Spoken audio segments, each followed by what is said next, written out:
The late afternoon sun cast its golden rays across the quiet frontier town of Dry Creek, a place where dust swirled endlessly in the wind, and where every man and woman wore the struggle of survival on their weathered faces.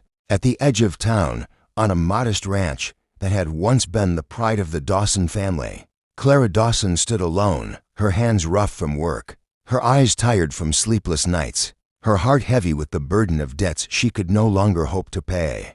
The barn roof leaked, the fences sagged, and the once strong herd of cattle had dwindled to almost nothing. Since her father's death 2 years prior, Clara had fought with every ounce of strength to hold onto the ranch, patching boards, hauling water, mending clothes until they could no longer be mended. But the bills piled up faster than she could count them, and the banker in town grew more impatient with each passing month. Yet she refused to give up. This land was her father's legacy, the soil beneath her boots soaked with his sweat, and she had promised herself she would never let it go. Without a fight, that evening, as the sun slid lower in the sky, Clara struggled with a heavy sack of grain, her arms trembling as she dragged it across the yard. Her breath came sharp, sweat trickling down her temple, and for a moment, she thought she might collapse under its weight. Just then, she heard the rhythmic sound of hoof beats, and when she lifted her gaze, she saw him, a tall stranger on horseback, his figure framed by the dying light. He rode slowly, as though the world had taught him patience, his wide-brimmed hat casting a shadow over eyes that watched everything with quiet calculation. His clothes were worn from travel, a dust-covered vest hanging loosely over his shoulders, and at his hip rested the holster of a man who knew how to handle trouble, but didn't go looking for it. He slowed as he approached the struggling young woman and, without a word, dismounted. Before Clara could protest, he lifted the sack of grain with ease, carrying it as though it weighed nothing, and placed it gently in the barn. Clara straightened, brushing dust from her dress, and looked at him cautiously. She was not accustomed to strangers offering help, and in her world, kindness often carried a price. "I could have managed," she said firmly, though the strain in her voice betrayed her exhaustion. The cowboy tipped his hat slightly and gave a small smile. "Didn't doubt it, ma'am. Just thought to hands make lighter work." His voice was calm, steady, with the kind of tone that seemed born from miles of open road and endless sky. He introduced himself simply as James Carver, a man passing through on his way to nowhere in particular. Clara did not invite him to stay, but something about his presence was disarming, and when he asked if she needed another hand around the place, even just for the evening, she found herself nodding despite her pride. Over the next few days, James became a familiar sight around the ranch. He chopped firewood without being asked, fixed the squeaky hinge on the barn door, and once even rode into town to fetch supplies when Clara's horse went lame. She tried to keep her distance, reminding herself that men like him never stayed, but she couldn't ignore the way his steady presence eased the silence that had haunted her since her father's death. At night, she would catch herself staring out the window, listening for the low hum of his voice as he sang quietly to his horse before bed, a sound that made the lonely nights a little less cold. Still, Clara's troubles did not vanish with his arrival. The banker, a sharp-eyed man named Mr. Tillman, returned with his ledgers and warnings, reminding her of payments due and consequences looming. Each time he came, Clara's stomach twisted tighter, for she had nothing left to give him but empty promises. And though she held herself tall before him, the truth was she had only weeks before she would lose everything. It was during one such visit that James happened to be nearby, mending a section of fence. He overheard Tillman's voice scold, deliberate as he told Clara that the ranch would be seized by months, and unless she produced the money. Clara's face burned with shame as she argued, her voice breaking, insisting she only needed more time. But Tillman was unmoved.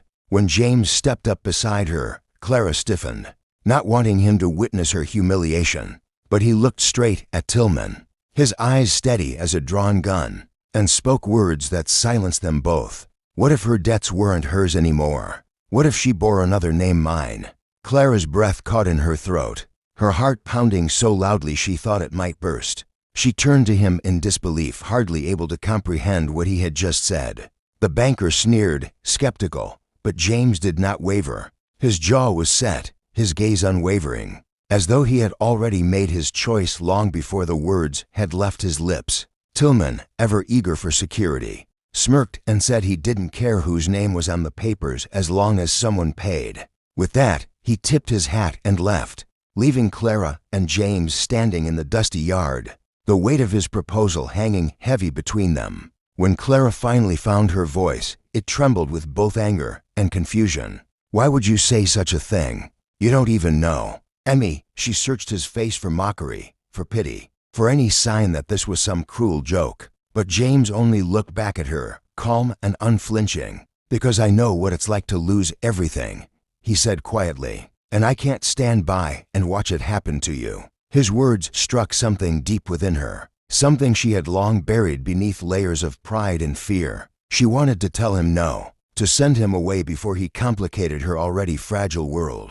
Yet she could not deny the spark of hope his offer had lit in her chest. That night, Clara lay awake staring at the ceiling, replaying his words again and again. She thought of her father's worn hands, his voice telling her the land was worth every drop of sweat. She thought of the loneliness that had eaten at her for years, the nights when silence felt like a punishment. And she thought of James, the stranger who had appeared from nowhere and offered her not just his name but a chance to save everything she held dear. She did not know if she could trust him, but she knew the moment had come when she could no longer fight this battle alone. The chapter closes here, with Clara standing on the porch of the Dawson Ranch the next morning, watching the sunrise paint the horizon in shades of fire and gold. James stood a few steps away, adjusting the saddle on his horse. She wanted to ask him what he truly wanted, what he was running from, why he would risk tying his life to hers. But the words caught in her throat, and all she could do was look at him,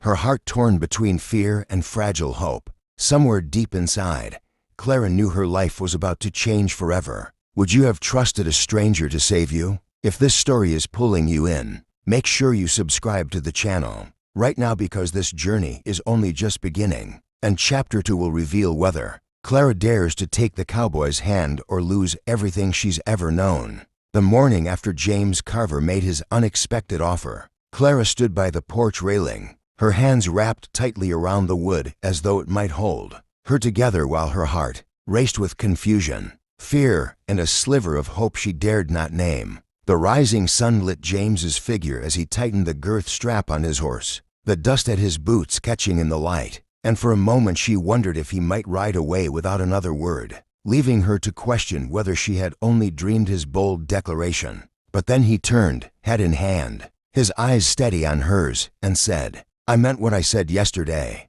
I'm not one to speak lightly." Clara's breath caught, for in those words there was no jest, no pity, only a quiet resolve. Yet still she hesitated, torn between the weight of her pride and the desperation of her circumstances. To marry a stranger, a drifter, seemed madness, yet to lose the ranch, her father's legacy, was unthinkable. And so, for days, Clara wrestled with the decision, working in the fields with her sleeves rolled high, sweat stinging her brow, all while James remained near, helping without asking for reward, speaking little but offering his steady presence like a shelter from the storm. He fixed fences, broke wild horses, and even taught her how to handle a rifle with more precision than she ever had before. His voice calm and instructive, his patience unwavering. Slowly, she began to see that beneath his rugged exterior lay a man who understood loss, who carried scars he did not speak of, but who had not let those scars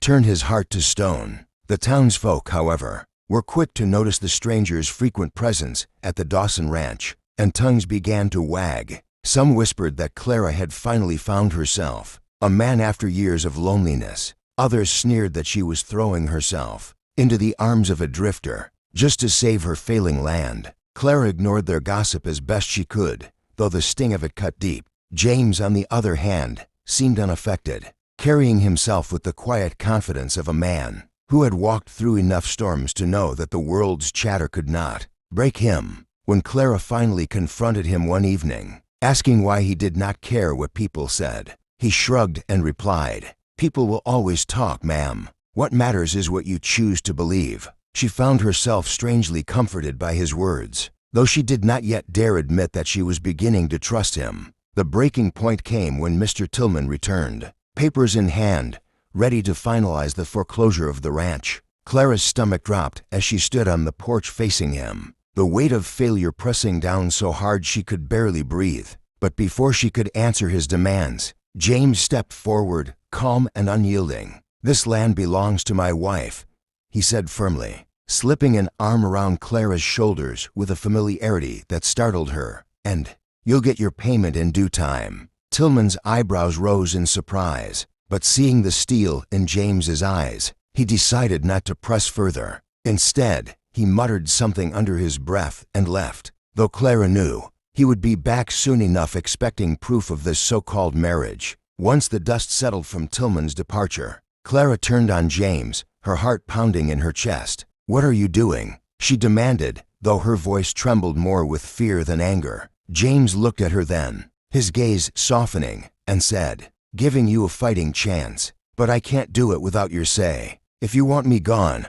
I'll ride out now, and you'll never see me again. But if you'll have me, I'll stand by you, not just in name, but in truth." The silence that followed stretched long between them, broken only by the sound of the prairie wind rustling through the grass. Clara's throat tightened, her heart torn into directions. But at last, she whispered, "I can't lose this land, and I can't do this alone." The decision made, James nodded once, as though sealing an unspoken vow. And the very next day, they rode into town together. The small chapel was empty save for the preacher, who raised his eyebrows at the sight of the Dawson girl and the mysterious cowboy, but asked no questions. The ceremony was simple, unadorned, the preacher's words echoing softly against the wooden walls. And when James placed his hat over his chest and spoke the vow, his voice steady as a mountain, Clara felt a strange heat rise in her chest, a mix of fear, gratitude, and something else she dared not yet call love. When it was done, James took her hand gently, not possessively, and for the first time since her father's passing, Clara felt as though she was no longer standing alone against the world. Life after the wedding was not suddenly easy. In fact, it was harder in some ways. The work of saving the ranch remained grueling, and Tillman's shadow lingered like a hawk circling overhead. But now Clara and James faced it together. They rose before dawn, side by side, to feed the stock, mend the fences, and drive the cattle to pasture. James taught her how to rope with precision, how to move with her horse like an extension of her own body. And Clara, in turn, showed him the intricacies of the land, which wells ran deepest, which patches of soil still yielded grass in the dry months. At first, their partnership was purely practical, born of necessity, but slowly, the walls between them began to crumble. Clara found herself laughing more often, sometimes at James's dry humor, sometimes at the sheer absurdity of their circumstances. James, too, softened, the hard edges of his drifter's heart easing each time. Clara looked at him not with suspicion, but with a growing trust that warmed him in ways he hadn't thought possible. One evening, as they sat by the fire after a long day, Clara glanced at him across the flickering flames and asked, "Why did you really do it? You could have kept writing, never looked back. Why tie yourself to me and my troubles?" James was quiet for a long while, staring into the fire as though searching for an answer in its glow. Finally, he said, "Because I've been where you are, lost everything once, had no one to stand beside me. I swore if I ever had the chance to keep someone else from feeling that kind of alone, I'd take it." His voice was low, heavy with memories he did not share, but Clara understood more than words could say. And in that moment, something shifted between them, something fragile and precious, like the first green sprout pushing through dry earth.